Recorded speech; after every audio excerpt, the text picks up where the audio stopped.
Dialog publik yang digelar Anak Muda Palopo atau AMPO menyoroti persoalan transparansi dan efisiensi penggunaan anggaran pemerintah daerah. Kegiatan ini menghadirkan DPRD Palopo serta perwakilan dari pemerintah Kota Palopo melalui PLT, Kepala Bidang Anggaran, yang menjelaskan berbagai kebijakan baru dalam sistem keuangan daerah, termasuk penerapan sistem Srikandi dalam proses penerbitan SP2D. Undang-Undang Otonomi Daerah sebenarnya sudah dijabarkan bahwa daerah memiliki kewenangan untuk mengatur rumah tangganya sendiri. Kira-kira begitu yang disampaikan. Nah, dari sini juga pemerintah pusat juga memberikan kewenangan terkait masalah keuangan. Jadi desentralisasi fiskal kepada daerah untuk mengatur, mengelola, mendapatkan pendapatan dan juga membelanjakan anggarannya untuk dikelola dan dipertanggungjawabkan kepada masyarakat. Perlu sama-sama kita ketahui bahwa APBD adalah uang rakyat. Ya, saya ulangi lagi, APBD adalah uang rakyat yang dititipkan kepada pemerintah untuk dikelola sebaik-baiknya dalam rangka meningkatkan kesejahteraan masyarakat yang ada di Kota Palopo khususnya. Dalam perjalanannya, pemerintah kota menegaskan bahwa kebijakan baru ini merupakan bagian dari upaya penataan administrasi keuangan daerah agar lebih tertib, akuntabel, dan sesuai aturan. Yamil, bagaimana proses penyusunan APBD itu sampai penetapan, itu proses administrasi.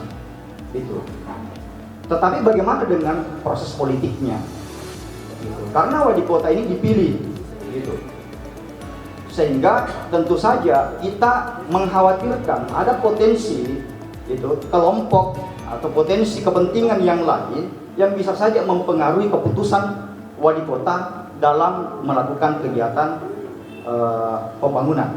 Terutama dalam hal kalau kita sangkut-pautkan dengan surat edaran ini, bisa saja ini like dan dislike nanti putusannya wali kota dalam proses pencairan. Gitu. Dan pada akhirnya ini akan menghambat proses birokrasi. Gitu. Nah, apa yang kemudian menyebabkan, apa yang bisa saja terjadi di kemudian hari dengan situasi yang dibuat oleh pemerintah kota hari ini dengan surat edaran ini? Yang pertama itu tadi, bahwa dalam proses politik itu tidak bisa kita abaikan dalam surat edaran ini, gitu.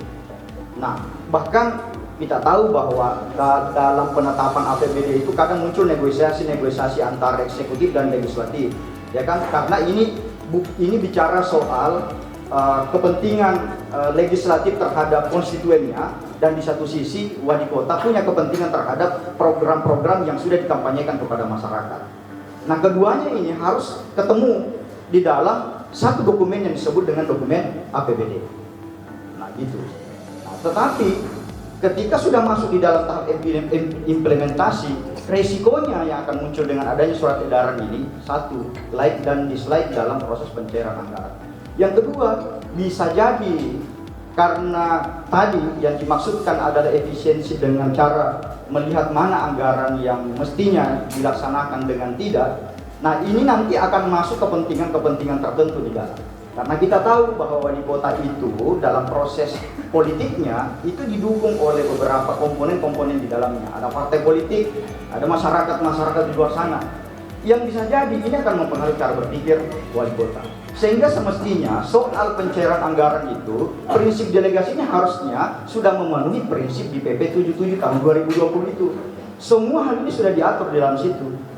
Jadi kalau tadi disebutkan Pak Imam bicara tentang PP 77 2020, malah sebenarnya kalau kita baca seluruh pasal yang ada di dalam situ, surat edaran ini malah bertentangan dengan PP 77 tahun 2020. Karena seharusnya pendelegasian kewenangan untuk BUD itu, Bendahara Umum Daerah, dalam hal pencairan itu diberikan kepada BUD, bukan malah sepenuhnya diberikan kewenangannya kepada wali kota Palopo. Jadi prinsipnya sudah bertentangan dengan PP 77 tahun 2020, gitu.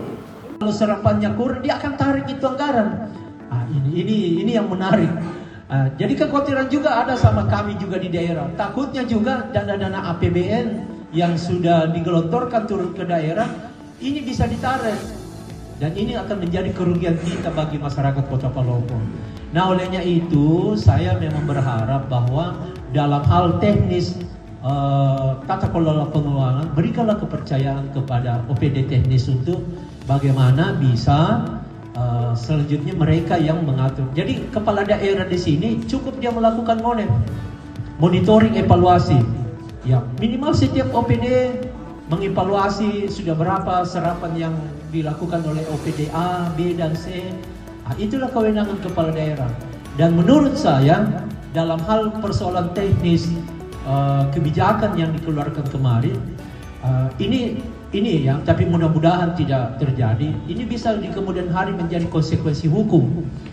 Itu yang kekhawatiran kami. Kami di DPRD bukan saja hanya selaku fungsi pengawasan, tetapi selama DPRD bersama dengan pemerintah daerah itu adalah bagian daripada pemerintahan. Kita juga tidak mau pengambil kebijakan ini terjerumus dalam persoalan hukum. Nah, kenapa? Karena kita sama-sama ada di dalam lingkup pemerintahan itu. Pemerintah berharap penerapan sistem ini dapat memperkuat kontrol terhadap aliran dana publik serta mencegah potensi penyimpangan. Melalui mekanisme digital, setiap transaksi keuangan daerah bisa dilacak dengan lebih cepat dan akurat, sekaligus memastikan bahwa belanja pemerintah benar-benar sesuai dengan perencanaan yang telah ditetapkan. Jadi diskusi seperti ini memang perlu kita lakukan di Kota Palopo, di mana Kota Palopo ini sebagai kota jasa, di mana pemerintah sebagai penopang dalam hal pembangunan dan kemasyarakatan yang ada, sehingga setiap kebijakan yang dikeluarkan pemerintah yang membutuhkan penjelasan, membutuhkan klarifikasi dari masyarakat, itu kita terbuka untuk itu. Dan saya kira ini clear. Kita juga dari pemerintah tetap akan terus-menerus berbenah, berupaya untuk memberikan pelayanan yang lebih baik kepada masyarakat.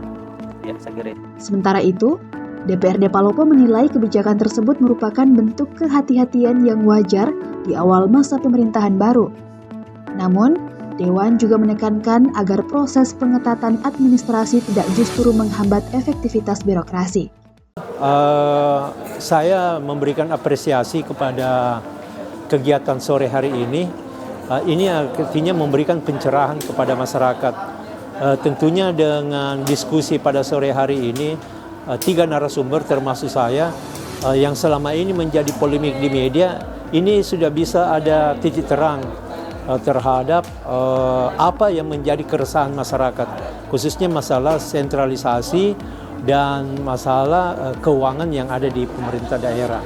Tadi sudah terjawab baik oleh dari mewakili pemerintah daerah, mewakili dari DPRD dan juga dari akademisi. Ketiga narasumber ini tentunya telah menyampaikan persoalan-persoalan yang ada di pemerintah Kota Palopo.